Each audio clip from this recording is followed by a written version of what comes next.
17 رمضان المبارک کی صبح نبی کریم صلی اللہ علیہ وسلم مکہ کی طرف روانہ ہوئے۔ آپ صلی اللہ علیہ وسلم نے حضرت عباس رضی اللہ عنہ کو حکم دیا کہ ابو سفیان کو وادی کے تنگ پہاڑی کے ناکے کے پاس روکے رکھے تاکہ وہاں سے گزرنے والی اللہ کی فوجوں کو دیکھ سکے۔ حضرت عباس رضی اللہ عنہ نے ایسے ہی کیا۔ قبائل اپنی اپنی پرچم لیے وہاں سے گزرنے لگے۔ جب کوئی قبیلہ گزرتا تو ابو سفیان پوچھتے، عباس یہ کون لوگ ہیں؟ جواب میں حضرت عباس رضی اللہ عنہ کہتے، بنو فلان بنو فلان۔ جب ابو سفیان نے آپ صلی اللہ علیہ وسلم کو مہاجرین اور انصار کے درمیان دیکھا تو کہا، سبحان اللہ، عباس یہ کون لوگ ہیں؟ حضرت عباس رضی اللہ عنہ نے کہا، یہ انصار اور مہاجرین کی ساتھ رسول اللہ صلی اللہ علیہ وسلم ہے۔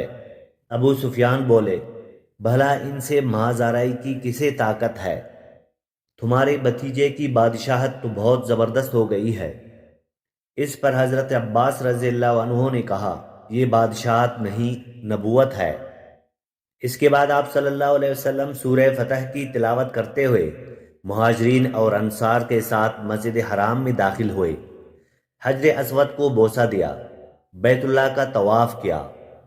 اس وقت خانہ کعبہ میں 360 بت رکھے ہوئے تھے۔ آپ صلی اللہ علیہ وسلم ایک لکڑی سے ان بتوں کو توڑتے اور فرماتے جاتے تھے، حق آ گیا اور باطل مٹ گیا، یقیناً باطل مٹنے والا ہے۔ آپ بتوں کو ضرب لگاتے اور بت گرتے جا رہے تھے۔ جب آپ صلی اللہ علیہ وسلم طواف سے فارغ ہو گئے تو حضرت عثمان بن طلحہ رضی اللہ عنہ کو بلا کر ان سے خانہ کعبہ کی چابی لی اور اس کو کھولنے کا حکم دیا۔ پھر اس میں جو بت تھے انہیں نکلوا کر توڑوا دیا، جو تصاویر تھی انہیں مٹوا دیا۔ اس کے بعد آپ صلی اللہ علیہ وسلم حضرت اسامہ بن زید اور حضرت بلال رضی اللہ عنہ کے ساتھ اندر داخل ہوئے اور 2 رکعت نماز پڑھی۔ پھر بیت اللہ میں گھوم کر اس کے اطراف میں اللہ کی تکبیر اور توحید کے الفاظ کہے۔ اس کے بعد آپ نے دروازہ کھولا۔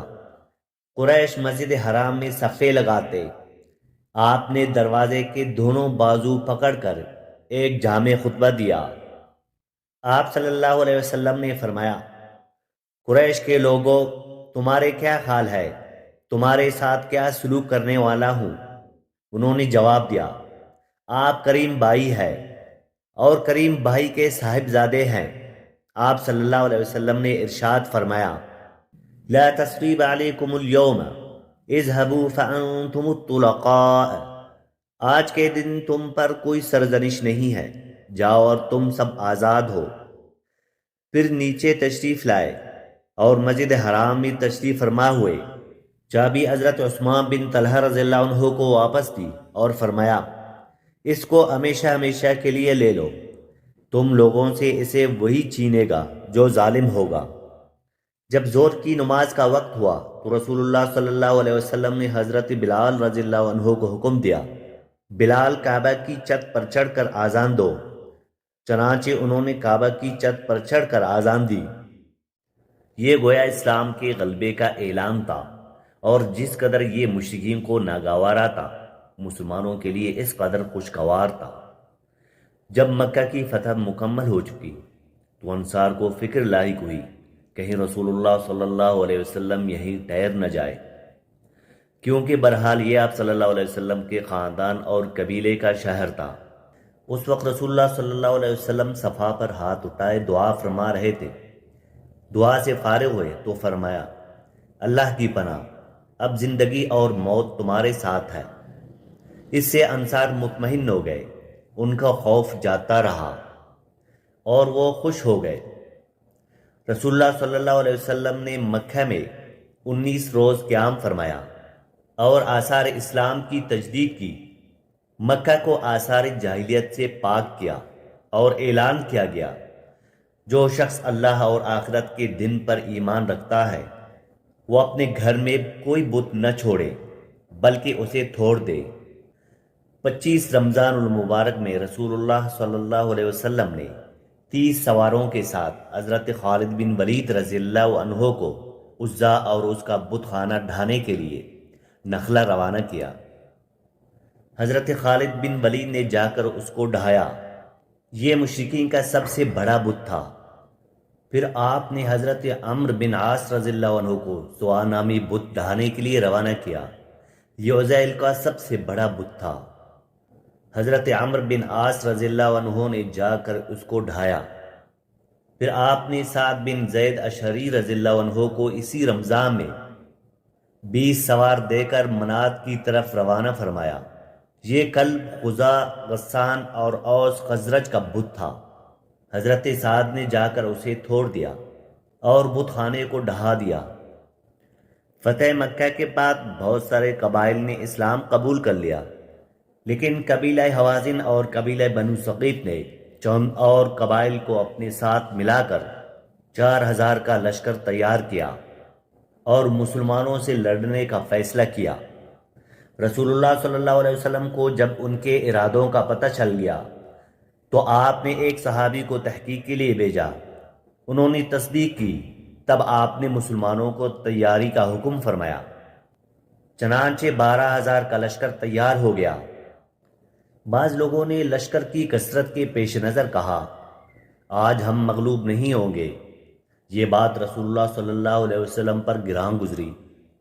شام ہوئی تو ایک سوار نے آ کر اطلاع دی کہ بنو حوازن عورتوں، بچوں، اونٹ اور بکریوں سمیت نکلے ہیں۔ آپ یہ سن کر مسکرائے اور فرمایا، یہ کل انشاءاللہ مسلمانوں کا مال غنیمت ہوگا۔ 10 شوال 8 ہجری کی رات رسول اللہ صلی اللہ علیہ وسلم حنین پہنچے۔ آپ نے وادی میں داخل ہونے سے پہلے لشکر کو ترتیب دیا۔ اس کے بعد ہر اول دستے نے وادی میں داخل ہونا شروع کیا۔ اسے چھپے ہوئے دشمن کی موجودگی کا علم نہیں تھا۔ ابھی وہ اتر ہی رہا تھا کہ اچانک دشمن نے تیروں کی بارش شروع کر دی۔ پھر دشمن مسلمانوں پر ٹوٹ پڑا۔ اس اچانک حملے سے ہر اول دستے میں انتشار پھیل گیا۔ جہاں تک رسول اللہ صلی اللہ علیہ وسلم کا تعلق ہے تو نہ صرف یہ آپ چند اصحار مہاجرین کے ساتھ اپنی جگہ پر ثابت قدم رہے، بلکہ آپ دشمن کی طرف بڑھنے کے لیے اپنے خچر کو ہیٹ لگاتے اور فرماتے جا رہے تھے، میں نبی ہوں، جھوٹا نہیں، میں عبد المطلب کا فرزند ہوں۔ حضرت عبداللہ ابن عباس رضی اللہ عنہ نے آپ کے حکم پر مہاجرین اور انصار کو آواز دی۔ یہ آواز سنتے ہی ہر طرف سے رسول اللہ صلی اللہ علیہ وسلم کے گرد جمع ہونے لگے۔ اللہ نے اپنے رسول اور مسلمانوں پر سکینت طاری کر دی اور ان دیکھا لشکر اتارا۔ چنانچہ مسلمانوں نے پلٹ کر حملہ کر دیا اور فیصلہ کن جنگ شروع ہو گئی۔ پھر آپ ایک مٹھی میں مٹی لے کر دشمن کے چہروں پر ماری اور فرمایا، شاہت الوجوہ، چہرے بگڑ جائے۔ اس مٹی سے ان کی آنکھیں بھر گئی اور ان کا کام خراب ہوتا چلا گیا، یہاں تک کہ وہ بھاگ نکلے اور مسلمانوں نے ان کا پیچھا کیا۔ چنانچہ عورتوں اور بچوں کو گرفتار کر لیا گیا اور بہت سارے ان کے فوجیوں کو بھی گرفتار کر لیا گیا۔ مشرکین بھاگ کر 3 گروہوں میں تقسیم ہو گئے۔ سب سے بڑا گروہ طائف کی طرف بھاگا، دوسرے گروہ نے نخلا کا رخ کیا، تیسرے نے اوتاس میں مورچہ بندی اختیار کی۔ آپ نے اوتاس میں ابو موسیٰ اشعری رضی اللہ عنہ کے چچا ابو عامر اشعری رضی اللہ عنہ کو صحابہ کے ایک جماعت کے ساتھ بھیجا۔ انہوں نے دشمنوں کو بھگا کر سارے مال غنیمت پر قبضہ کر لیا۔ البتہ ابو عامر اشعری رضی اللہ عنہ اس معرکے میں شہید ہو گئے۔ ان کی جگہ ابو موسیٰ اشعری رضی اللہ عنہ نے سنبھال لی اور کامیاب ہو کر لوٹے۔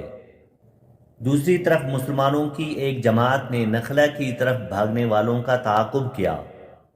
اس کے بعد آپ صلی اللہ علیہ وسلم نے طائف کی طرف توجہ فرمائی۔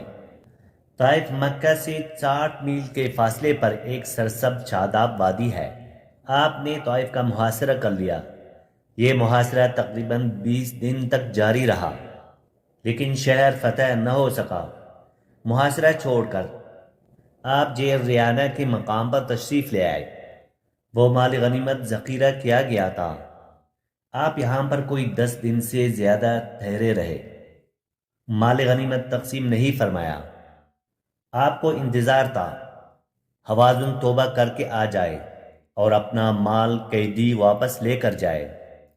لیکن جب وہ نہ آئے تو آپ نے مال غنیمت میں سے خمس یعنی 5واں حصہ نکالا اور تعریف قلب کے لیے کمزور اسلام والوں کو عطا فرمایا۔ کچھ ایسے لوگوں کو بھی دیا جو ابھی تک مسلمان نہیں ہوئے تھے، تاکہ ان کی نظروں میں اسلام محبوب ہو جائے۔ مال غنیمت کی تقسیم سے فارغ ہو کر آپ صلی اللہ علیہ وسلم نے عمرے کا احرام باندھ لیا۔ عمرے سے فارغ ہو کر مدینہ کی طرف تشریف لے آئے۔ محرم 9 ہجری میں مدینہ منورہ میں خبر پہنچی کہ بنو تمیم قبائل کو جزیہ نہ دینے پر اکسا رہے ہیں۔ آپ نے 50,000 کا لشکر بھیجا۔ مسلمانوں کے اس لشکر نے صحرا میں حملہ کر کے ان کے 11 آدمی، 21 عورتیں اور بچے گرفتار کر لیے اور انہیں مدینہ لے آئے۔ اس کے بعد بنو تمیم کے سردار آئے اور شاعری اور خطابت کے مقابلے کے خواہش ظاہر کی۔ چنانچہ ان کے خطیب عطارد بن حاجب نے خطبہ دیا۔ اس کے جواب میں حضرت ثابت بن قیس رضی اللہ عنہ نے خطاب کیا۔ پھر ان کے شاعر زبرقان بن بدر نے اشعار کہے۔ جواب میں حضرت حسان بن ثابت رضی اللہ عنہ نے اپنے اشعار پیش کیے۔ انہوں نے اسلام کے خطیب اور شاعر کی فضیلت کا اعتراف کیا اور مسلمان ہو گئے۔ آپ صلی اللہ علیہ وسلم نے ان کے قیدی واپس کر دیے اور انہیں بہترین طائف سے نوازا۔ رجب 9 ہجری میں رسول اللہ صلی اللہ علیہ وسلم کو اطلاع ملی کہ قیصر الروم مسلمانوں کے خلاف ایک فیصلہ کن جنگ کی تیاری کر رہا ہے۔ آپ نے مناسب خیال کیا کہ آگے بڑھ کر دشمن کا راستہ روک لیا جائے۔ چنانچہ آپ نے مجاہدین کو تیاری کا حکم دیا اور اپنے حلیف قبائل سے مدد بھی طلب فرمائی۔ منافقین نے مسلمانوں کو یہ کہہ کر بہکانا شروع کیا کہ اس جنگ میں جانا موت کو دعوت دینا ہے، کیونکہ یہ عرب کی جنگ نہیں بلکہ قیصر روم کی فوج کا مقابلہ ہے۔ لیکن منافقین اس پروپیگنڈا میں ناکام ہو گئے۔ آپ صلی اللہ علیہ وسلم نے مالداروں کو غریب لوگوں کی تیاری میں مدد دینے کی ترغیب دی۔ مالدار حضرات سے جو کچھ ہو سکا لے آئے۔ سب سے پہلے حضرت ابوبکر صدیق رضی اللہ عنہ اپنا سارا مال لے آئے۔ یہ 4,000 درہم تھے۔ رسول اللہ صلی اللہ علیہ وسلم نے پوچھا، اپنے اہل و عیال کے لیے باقی کچھ چھوڑا ہے؟ حضرت ابوبکر صدیق رضی اللہ عنہ نے جواب میں عرض کیا، ان کے لیے اللہ اور اس کے رسول کا نام چھوڑا ہے۔ حضرت عمر رضی اللہ عنہ اپنا آدھا مال لے آئے۔ حضرت عثمان رضی اللہ عنہ نے 10,000 دینار، 300 اونٹ اور 50 گھوڑے دیے۔ اس پر رسول اللہ صلی اللہ علیہ وسلم نے ان کے بارے میں فرمایا، آج کے بعد عثمان جو بھی کرے انہیں نقصان نہیں ہوگا۔ باقی صحابہ کرام نے بھی بڑھ چڑھ کر حصہ لیا، یہاں تک کہ عورتوں نے بھی اپنے زیورات اتار کر آپ صلی اللہ علیہ وسلم کی خدمت میں پیش کیے۔ اس کے بعد مسلمانوں کا لشکر تبوک کی طرف روانہ ہوا۔ تبوک شام کی سرحد پر واقع ہے۔ رسول اللہ صلی اللہ علیہ وسلم نے سب سے بڑا علم حضرت ابوبکر صدیق رضی اللہ عنہ کے سپرد کیا اور پھر ہر قبیلے کا جھنڈا اس کے سردار کے حوالے کیا۔ غرض اسلام کا یہ لشکر 14 دن میں تبوک کے مقام پر پہنچا۔ جب قیصر روم کو مسلمانوں کے جوش، جذبے اور تیاری کی خبر ملی تو اس نے جنگ کا ارادہ ترک کر دیا۔ آپ نے 20 روز وہاں قیام فرمایا۔ اسی مقام پر قیصر روم کے ماتحت حکام نے آپ سے امان طلب کر کے جزیہ دینا قبول کیا۔ اس کے بعد اسلام کا لشکر جنگ کے بغیر اپنا مقصد حاصل کر کے واپس لوٹ آیا۔ منافقین نے مسلمانوں میں پھوٹ ڈالنے کے لیے مسجد قباء کے مقابلے میں مسجد ضرار تعمیر کی تھی۔ جب رسول اللہ صلی اللہ علیہ وسلم غزوہ تبوک کے لیے جانے لگے تو منافقین نے اسی مسجد میں نماز پڑھنے کے لیے خواہش ظاہر کی، لیکن اس وقت اللہ تعالیٰ نے وحی نازل فرمائی اور اپنے رسول کو مسجد ضرار کی حقیقت سے آگاہ فرمایا۔ وحی آنے کے بعد آپ نے منافقین کی تعمیر کردہ مسجد کو گرانے کا حکم دیا۔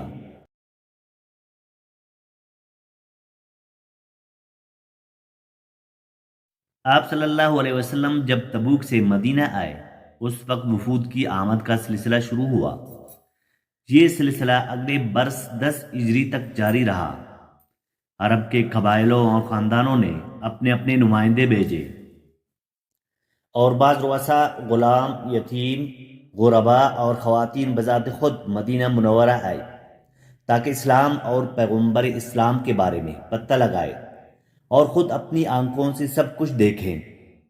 جب یہ لوگ مدینہ آ کر قیام کرتے اور آپ کو دیکھتے تو بعض لوگ دیکھتے ہی پکار اٹھتے، اللہ کی قسم یہ چہرہ کسی جھوٹے نبی کا نہیں ہو سکتا۔ اس کے بعد اسلام قبول کر لیتے۔ جب جزیرہ عرب میں دعوت و تبلیغ مکمل ہو گئی، اللہ تعالیٰ نے اہل ایمان کی ایک ایسی جماعت تیار فرمائی جو دعوت کے ضامن اور اسے زمین کے کونے کونے تک پہنچانے کی کفیل تھی۔ اس کے بعد آپ نے حج کا ارادہ فرمایا تو لوگوں میں اس کا اعلان کر دیا۔ آپ کا ارادہ حج سن کر تمام عرب ساتھ جانے کے لیے نکلے۔ آپ نے تیاری فرمائی۔ ظہر کی نماز کے بعد مدینہ منورہ سے روانہ ہو گئے اور عصر سے پہلے ذوالحلیفہ کے مقام پر پہنچ گئے۔ وہاں پہنچ کر عصر کی نماز پڑھی اور رات بھر خیمہ زن رہے۔ اس کے بعد آپ صلی اللہ علیہ وسلم نے سفر جاری رکھا۔ مکہ کے قریب پہنچے تو ذی طوا میں رات گزاری اور وہی نماز فجر پڑھ کر غسل فرمایا۔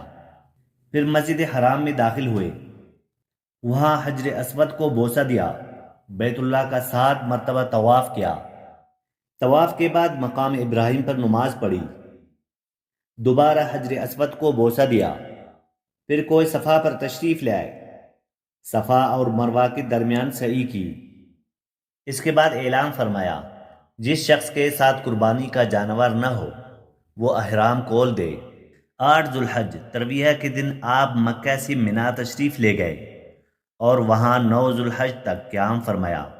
ظہر، عصر، مغرب، عشاء اور فجر کی نمازیں وہیں پڑھی۔ پھر تھوڑی دیر ٹھہرے رہے، سورج طلوع ہوا۔ اس کے بعد عرفہ کو چل پڑے۔ جب سورج ڈھل گیا تو آپ کے حکم سے آپ کی اونٹنی قصوہ پر کجاوات سجایا گیا اور آپ بطن وادی میں تشریف لے گئے۔ اس وقت آپ کے گرد 1,24,000 انسانوں کا مجمع تھا۔ آپ نے ان کے درمیان ایک جامع خطبہ ارشاد فرمایا۔ جو لوگ خطبے کے جملوں کو سن رہے تھے وہ دوسروں تک پہنچا رہے تھے اور سنانے کے لیے بلند آواز سے دہرا رہے تھے۔ آپ صلی اللہ علیہ وسلم نے ارشاد فرمایا، جو لوگ یہاں موجود نہیں ہیں ان کو سننے والے یہ پیغام پہنچا دے۔ آپ نے اپنے اس خطبے میں ارشاد فرمایا، لوگوں میری باتوں کو غور سے سنو، کیونکہ میں نہیں جانتا، شاید اس سال کے بعد اس مقام پر میں تم سے کبھی نہ مل سکوں۔ لوگوں، جیسا کہ یہ دن، یہ مہینہ اور یہ شہر مکہ حرمت والا ہے، اسی طرح ایک دوسرے کی جان مال تم پر حرام ہے۔ سن لو، جاہلیت کی ہر چیز میرے پاؤں تلے رون دی گئی۔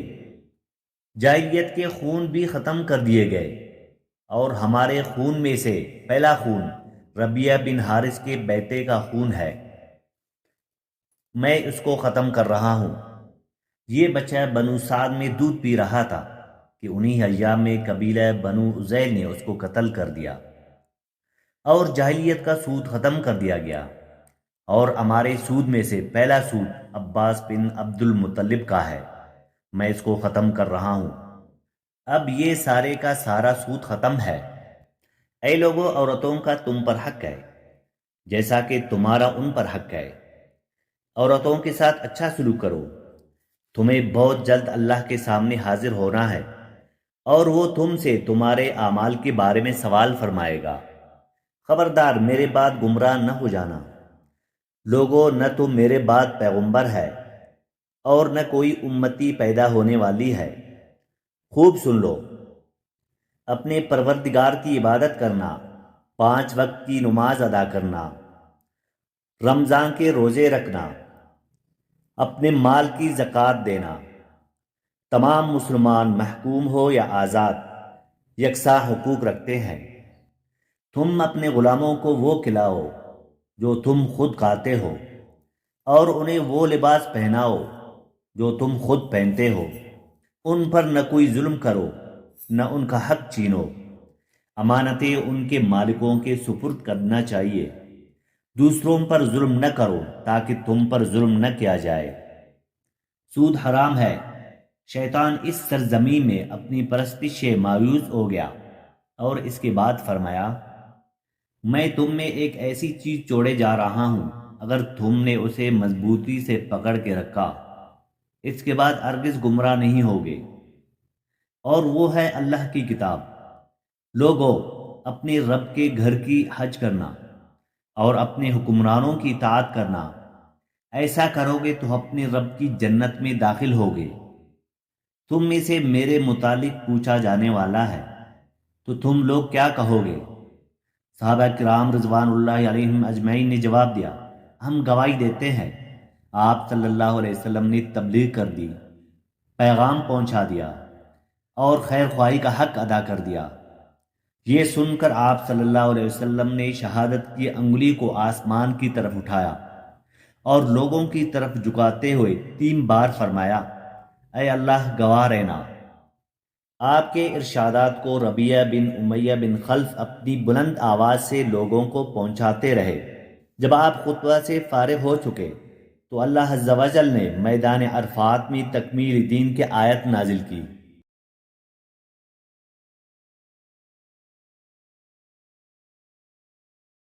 آج میں نے تمہارے لیے تمہارا دین مکمل کر دیا اور تم پر اپنی نعمت پوری کر دی، اور تمہارے لیے اسلام کو بحیثیتی دین پسند کر دیا۔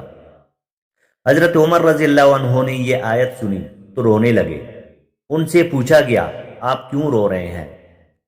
فرمایا، اس لیے کمال کے بعد زوال ہی تو ہے۔ خطبہ کے بعد بلال رضی اللہ عنہ نے آذان دی، پھر اقامت کہی۔ رسول اللہ صلی اللہ علیہ وسلم نے ظہر کی نماز پڑھائی، اس کے بعد پھر بلال رضی اللہ عنہ نے اقامت کہی، اور آپ صلی اللہ علیہ وسلم نے عصر کی نماز پڑھائی، اور ان دونوں نمازوں کے درمیان کوئی اور نماز نہیں پڑھی۔ اس کے بعد سوار ہو کر آپ صلی اللہ علیہ وسلم جائے وقوف پر تشریف لے گئے، پھر وہاں سے روانہ ہو کر مزدلفہ تشریف لے آئے۔ مزدلفہ میں مغرب اور عشاء کی نمازیں 1 اذان اور 2 اقامت سے پڑھی۔ اس کے بعد آپ لیٹ گئے اور طلوع فجر تک لیٹے رہے۔ اس کے بعد آپ نے حج کے باقی امور سر انجام دیے، حتیٰ کہ 13 ذی الحج کو سوار ہو کر خانہ کعبہ تشریف لے گئے، الوداعی طواف کیا اور فجر کی نماز پڑھی، پھر مکہ مکرمہ سے نکل کر مدینہ منورہ کی طرف کوچ فرمایا۔ جب مدینہ کے قریب پہنچے، اس کے آثار دکھائی دینے لگے تو 3 بار فرمایا، اللہ اکبر۔ پھر فرمایا، اللہ کے سوا کوئی معبود نہیں، وہ تنہا ہے، اس کا کوئی شریک نہیں، اسی کے لیے بادشاہت ہے اور اسی کے لیے تعریف، اور وہ ہر چیز پر قادر ہے۔ ہم پلٹنے والے، توبہ کرنے والے، عبادت گزار، سجدہ کرنے والے، اپنے رب کی تعریف کرنے والے ہیں۔ اللہ نے اپنا وعدہ سچ کر دکھایا، اپنے بندے کی مدد کی اور تنہا ساری جماعتوں کو شکست دی۔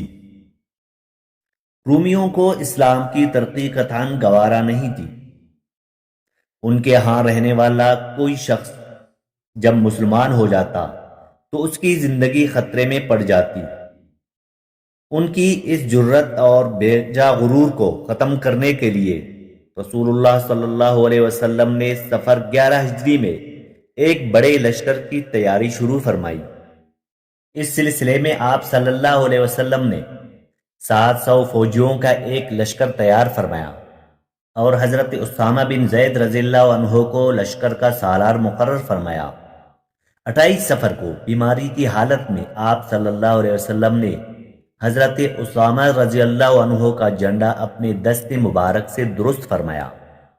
بڑے بڑے جلیل القدر صحابہ کرام حضرت اسامہ کے ماتحت اس لشکر میں شریک تھے۔ حضرت علی رضی اللہ عنہ اور حضرت عباس رضی اللہ عنہ آپ کی تیمارداری کی غرض سے مدینہ میں ٹھہر گئے تھے۔ حضرت ابو بکر صدیق رضی اللہ عنہ اور حضرت عمر رضی اللہ عنہ امیر لشکر حضرت اسامہ رضی اللہ عنہ سے اجازت لے کر آپ صلی اللہ علیہ وسلم کی عیادت کے لیے آتے جاتے رہے۔ آپ کی علالت میں روز بروز اضافہ ہو رہا تھا۔ یہ لشکر مدینہ منورہ سے روانہ ہوا۔ مدینہ سے 3 میل دور مقام جرف میں خیمہ زن ہو گیا۔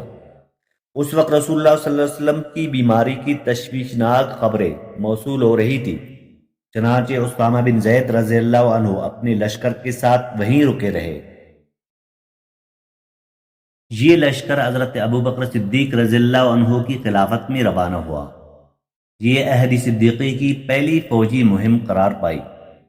آپ نے 10ویں سال رمضان میں 20 دن کا اعتکاف فرمایا اور حضرت جبریل نے آپ کو 2 مرتبہ قرآن کا دور کروایا۔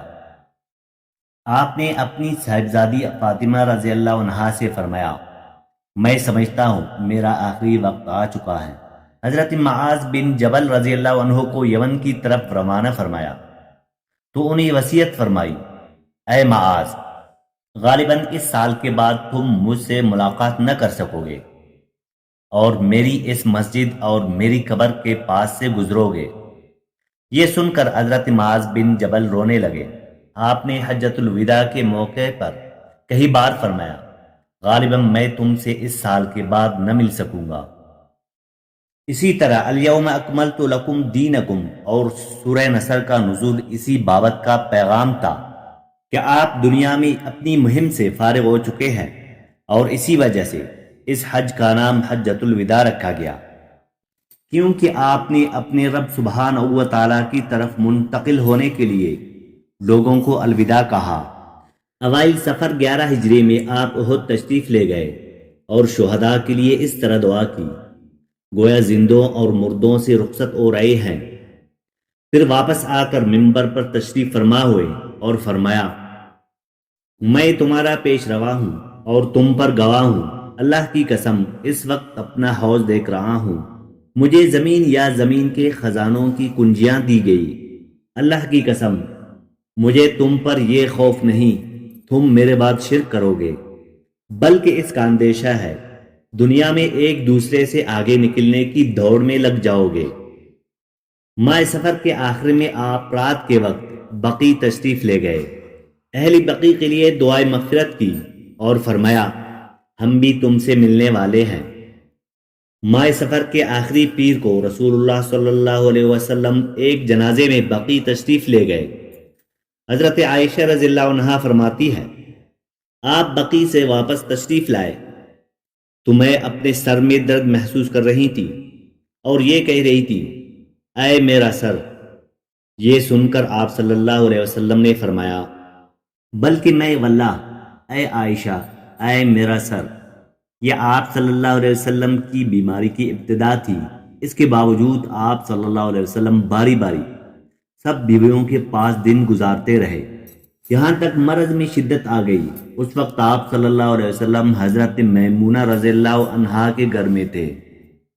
ایک دن آپ صلی اللہ علیہ وسلم منبر پر بیٹھ کر خطبہ دیا اور لوگوں کو وصیت فرمائی، تم سے پہلے جو لوگ تھے وہ اپنے انبیاء اور بزرگوں کی قبروں کو سجدہ گاہ بنا لیتے تھے، تم لوگ قبروں کو سجدہ گاہ نہ بنانا، میں تمہیں اس سے منع کرتا ہوں۔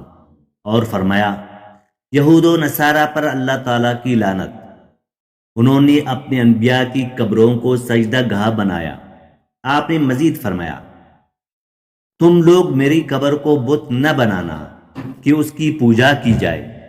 انصار کے متعلق خیر کی وصیت فرمائی، پھر فرمایا، ایک بندے کو اللہ نے اختیار دیا کہ وہ دنیا کی چمک دمک زیب و زینت میں سے جو چاہے لے لے، یا اللہ کے پاس جو کچھ ہے اس کو اختیار کرے، تو اس بندے نے اللہ کے پاس جو کچھ ہے اس کو اختیار کیا ہے۔ حضرت ابو سعید خدری رضی اللہ عنہ فرماتے ہیں، یہ سن کر ابو بکر صدیق رضی اللہ عنہ رونے لگے اور فرمایا، ہم اپنی ماں باپ کے ساتھ آپ صلی اللہ علیہ وسلم پر قربان۔ ابو سعید خدری رضی اللہ عنہ فرماتے ہیں، حضرت ابو بکر صدیق رضی اللہ عنہ کی اس بات پر ہمیں حیرت ہوئی، لیکن چند دن بعد معلوم ہوا کہ جس بندے کو اختیار دیا گیا تھا وہ خود رسول اللہ صلی اللہ علیہ وسلم تھے اور ابو بکر ہم سے زیادہ صاحب علم تھے، بات کو اسی وقت سمجھ گئے تھے۔ اس کے بعد رسول اللہ صلی اللہ علیہ وسلم نے ابو بکر صدیق رضی اللہ عنہ کی تعریف کی اور ان کے دروازے کے سوا مسجد میں کھلنے والے تمام دروازے بند کرنے کا حکم فرمایا۔ اسی دن آپ نے وصیت کی، یہود و نصارہ اور مشرکین کو جزیرۃ العرب سے نکال دیا جائے اور وفد کو اسی طرح نوازا جائے جس طرح آپ نوازا کرتے ہیں۔ آپ نے غلاموں لونڈیوں کے بارے میں بھی وصیت فرمائی اور فرمایا، میں تم میں دو چیزیں چھوڑ رہا ہوں، جب تک تم ان دونوں کو مضبوطی سے تھامے رکھو گے ہرگز گمراہ نہیں ہوں گے، وہ کتاب اللہ اور میری سنت ہے۔ مرض کی شدت کے باوجود آپ نمازیں خود پڑھاتے رہے، لیکن اسی دن یعنی جمعرات کو عشاء کا وقت ہوا تو آپ نے غسل فرمایا تاکہ مرض میں کمی ہو جائے۔ آخر آپ نے ابو بکر صدیق رضی اللہ عنہ کو کہلا بھیجا کہ وہ لوگوں کو نماز پڑھائے۔ چنانچہ اس وقت سے بقیہ ایام میں ابو بکر صدیق رضی اللہ عنہ نے نماز پڑھائی۔ آپ صلی اللہ علیہ وسلم نے اپنے آخری ایام میں یہ بھی وصیت فرمائی، سرزمین عرب میں 2 دن باقی نہ رہنے دیا جائے۔ یہ آپ صلی اللہ علیہ وسلم کی آخری وصیت تھی۔ اس کے بعد کئی بار فرمایا، نماز نماز اور تمہارے زیر دست لونڈی اور غلام، یعنی ان کا خاص خیال رکھنا۔ پیر کے روز 12 ربیع الاول کی تاریخ اور ہجرت کا 11واں سال آپ رفیق اعلیٰ سے جا ملے۔ انا للہ و انا الیہ راجعون۔ اس سانحہ کی خبر صحابہ کرام میں پھیل گئی، دنیا ان پر تاریک ہو گئی، کیونکہ کوئی دن اس سے تابناک اور روشن نہیں تھا جس دن آپ صلی اللہ علیہ وسلم مدینہ منورہ تشریف لائے تھے، اور کوئی دن اس دن سے زیادہ تاریک نہیں تھا جس دن آپ نے وفات پائی۔ صحابہ کرام رو رو کر آئے بھر رہے تھے۔ دوسری طرف حضرت عمر رضی اللہ عنہ کے رنج اور غم سے یہ حالت تھی کہ مسجد کے صحن میں کھڑے ہو کر فرما رہے تھے، رسول اللہ صلی اللہ علیہ وسلم اس وقت تک وفات نہیں پا سکتے جب تک اللہ منافقین کو فنا نہ کر دے۔ آپ ان لوگوں کو قتل کرنے کی دھمکیاں دے رہے تھے جو یہ کہے آپ وفات پا گئے ہیں۔ حضرت ابو بکر صدیق رضی اللہ عنہ اس وقت وہاں موجود نہیں تھے۔ صبح کی نماز کے بعد جب انہوں نے آپ کی مرض میں کمی محسوس کی تو اپنے مکان کی طرف چلے گئے۔ جو ہی انہیں آپ صلی اللہ علیہ وسلم کی وفات کی خبر ملی، فوراً آئے اور مسجد نبوی میں داخل ہوئے۔ لوگوں سے کوئی بات نہ کی، سیدھے حضرت عائشہ رضی اللہ عنہا کے حجرے میں گئے، آپ کے جسد اطہر کی طرف بڑھے، آپ کے چہرہ مبارک سے چادر اٹھائی اور پیشانی مبارک پر بوسہ دیا، روئے اور فرمایا، میرے ماں باپ آپ پر قربان ہے، اللہ آپ پر 2 موتیں جمع نہیں فرمائے گا۔ جو موت آپ کے لیے لکھ دی گئی تھی وہ آ چکی۔ اس کے بعد حضرت ابو بکر صدیق رضی اللہ عنہ باہر تشریف لے آئے اور فرمایا، عمر بیٹھ جاؤ، مگر انہوں نے بیٹھنے سے انکار کر دیا۔ چنانچہ انہیں ان کے حال پر چھوڑ کر ابو بکر صدیق رضی اللہ عنہ ممبر کے پاس تشریف لے آئے اور اس کے بازو میں کھڑے ہو گئے۔ صحابہ کرام بھی حضرت عمر رضی اللہ عنہ کے پاس سے ہٹ کر ان کے پاس جمع ہو گئے۔ حضرت ابو بکر صدیق رضی اللہ عنہ نے فرمایا، تم میں سے جو شخص محمد صلی اللہ علیہ وسلم کی پوجا کرتا تھا تو وہ جان لے محمد صلی اللہ علیہ وسلم کی موت واقع ہو چکی ہے، اور تم میں سے جو شخص اللہ کی عبادت کرتا تھا تو یقیناً اللہ ہمیشہ زندہ رہنے والا ہے۔ پھر حضرت ابو بکر صدیق رضی اللہ عنہ نے سورہ آل عمران کی آیت نمبر 144 کی تلاوت کی، محمد نہیں ہے مگر رسول ہی، ان سے پہلے بہت سارے رسول گزر چکے ہیں، تو کیا اگر ان کی موت واقع ہو جائے یا وہ قتل کر دیے جائے تو تم لوگ اپنی ایڑیوں کے بل پلٹ جاؤ گے، اور جو شخص اپنی ایڑیوں کے بل پلٹ جائے تو وہ اللہ کو کچھ نقصان نہیں پہنچا سکتا۔ حضرت ابن عباس رضی اللہ عنہ فرماتے ہیں، اللہ کی قسم ایسا لگتا تھا کہ لوگوں نے اس سے پہلے جانا ہی نہیں تھا کہ اللہ نے یہ آیت نازل فرمائی یہاں تک کہ ابو بکر صدیق رضی اللہ عنہ نے اس آیت کی تلاوت کی تو سارے لوگوں نے ان سے یہ آیت اخذ کی۔ تب ایسا محسوس ہوا کہ ہر کوئی شخص اس آیت کی تلاوت کر رہا ہے۔ اسی طرح حضرت عمر رضی اللہ عنہ فرماتے ہیں، اللہ کی قسم میں نے جو ہی حضرت ابو بکر صدیق رضی اللہ عنہ کو یہ آیت تلاوت کرتے سنا تو جان گیا یہ حق ہے۔